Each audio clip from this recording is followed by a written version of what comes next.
In order to create a new RDS instance based on Aurora, first thing you have to do is to log in to your AWS Management Console, and then from the services, you can either choose RDS if you have recently visited the service, or you can just type here in the box RDS and click on the link. And if you haven't created any before, then click on Create Database, the orange button, and when choosing the engine, you're going to choose Amazon Aurora, which is chosen for you by default. Amazon Aurora is an engine that was developed by Amazon, and it is compatible with MySQL and PostgreSQL database engines. This means that the same commands that you can use with a traditional MySQL instance can be used against Aurora. Same thing holds for PostgreSQL. So with Amazon Aurora engine selected, go to the button, and you can choose the engine type that you want Aurora to be compatible with. You can choose MySQL 5.6, 5.7, or PostgreSQL. In this example, we are going to use MySQL 5.6 and click Next. Now here you are allowed to provision the capacity of your instance, so you can choose either provisioned, which is the default, or provisioned with Aurora Parallel Query enabled. You can choose this option if you are going to perform a lot of analytical queries on your engine, like for example those related to data science, because this will configure your option to do the processing on the storage layer, which will give you a performance boost.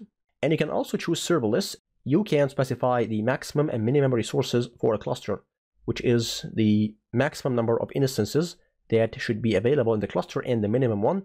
When the number of queries on the cluster increases, more instances are going to be spawned for you till the maximum is reached, and when less and less queries are done against the database, this number goes down till the minimum that you have defined. In this particular example, we are going to choose provisioned, which is the default, and we are going to choose the DB instance class. We're going to choose the smallest one, which is db.t2 small. This gives you 1 virtual CPU and 2 GB of RAM. And you are also allowed to create a replica in a different availability zone. This will ensure that your database is always up and running, even if you are modifying your instance. For example, if you are increasing disk space, or if you are performing an update, or doing any action that requires the database instance to reboot, the other one will automatically take over until the one under maintenance is available again, and then the modification is applied to the next one, and so on. So this will effectively allow your database service to be always available. I'm going to choose no, and here I'm going to choose the database instance identifier, which is effectively the name of your instance. I can say my Aurora DB, choose a master username, I will choose root, and I will enter a password, and click Next. This is the virtual private cloud in which your instance is going to reside.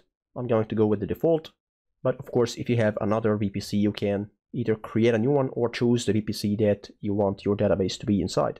Here you choose whether your database is going to be publicly accessible. If you choose that, the endpoint is going to be public to the internet.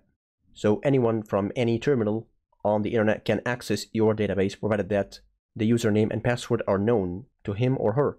Or you can click on no, and this means that your database instance will not have a public IP address assigned. It will be inside the virtual private network only, and only EC2 instances in the same VPC are going to be able to access this database.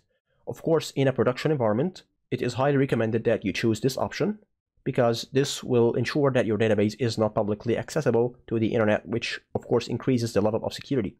In our particular example, and because I don't want to spawn a new EC2 instance just to connect to my database, I'm going to click on yes. The availability zone here, I'm going to choose no preference, but you can choose one of the availability zones that are offered to you. Here you can choose the security group that is going to be applied to your instance. I'm going to create a new one specifically for my instance. And here are some options that are not available to the instances that are created directly on MySQL. Aurora by default allows you to create a cluster. Even if you don't want to create multiple instances, the cluster will be created for you. And of course the cluster will have a name, so I'm going to give it a name, my Aurora cluster. And optionally I can give a database name. This will ensure that after the instance is created, a database is going to be created inside the instance. So I can have a name. If I don't supply a name, then the instance is going to be created without a database, and I will have to log in and create that database myself. I'm going to create a database and call it MyDB. The port, of course, by default, MySQL listens at port 3306, but this port can be changed if you want to from this window. Then you have the parameter group and the cluster parameter group. This defines the parameters that you can change on your Aurora database instance. I'm going to leave them at the default. Here you can enable or disable encryption for your database instance. I'm going to leave it again at the default. I'm going to enable encryption. And if you are using multiple replicas to your database instance, you can choose the type of failover that the cluster will perform when one of the instances is down. So here you are setting the priority level of this database instance in the failover order if you are using multiple instances. Of course, in our case, we are not using more than one instance in our cluster. So I'm going to leave this with no preference. This is the retention period for your database. By default, Amazon creates a backup for your database, a snapshot. And because you are charged for the storage consumed by this instance, you set here the retention period, which means the number of days after which the oldest snapshot is going to be deleted. So it can be from 1 day to multiple days till 35 days. I'm going to leave it at 1 day. And Backtrack here is a feature that is specific to Aurora database. It is not available in the default MySQL. And this allows you to move the Aurora database back to a previous point in time where you want to, for example, restore a record that was deleted or correct an error that happened unexpectedly. If you enable Backtrack without the need to restore the data from a backup, because if you are going to restore it from a backup, you'll have to create a new instance out of the snapshot. So if you enable Backtrack, you don't have to do that. But if you are going to enable Backtrack, you will have to determine how many hours should the instance be available to you to go back to. So for example, here I can say I'm going to need this instance to be 5 hours. I can bring my database to any point in time up to the previous 5 hours. And as you can see here, the maximum is 72. So if I choose 72, as you can see here, this is going to charge me $4.42 per month. So I'm going to disable Backtrack and keep everything else at the default. You can here enable deletion protection, in which you cannot delete the database unless you uncheck this box. Of course, this is a security precaution so that your database is not accidentally deleted.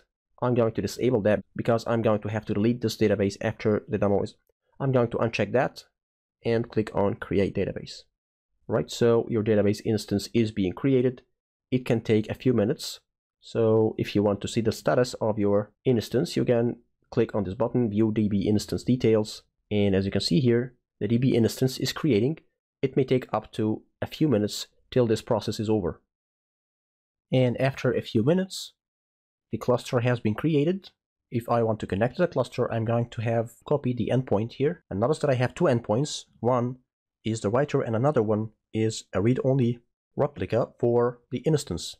I'm going to choose the first one, which is the writer, go to my terminal, and depending on your preferred way to connect to your MySQL database, you can use whatever client you want, like for example, phpMyAdmin or Workbench or whatever client you prefer. In my case, I'm going to use the command line tool, MySQL. So I'm going to write MySQL-u root for the username that I have chosen to be the master username of the database, -p to ask me for a password, -h, and then I paste the endpoint of the cluster and click enter. I'm going to enter the password that I have set when setting up the instance. Okay, and I'm inside. I can go to the database that I have created or that AWS has created for me when setting up the instance because I chose to create one. And I am inside now. I can do whatever queries or create tables in this database. So I can create a table like this and I can start inserting rows and selecting them and so on.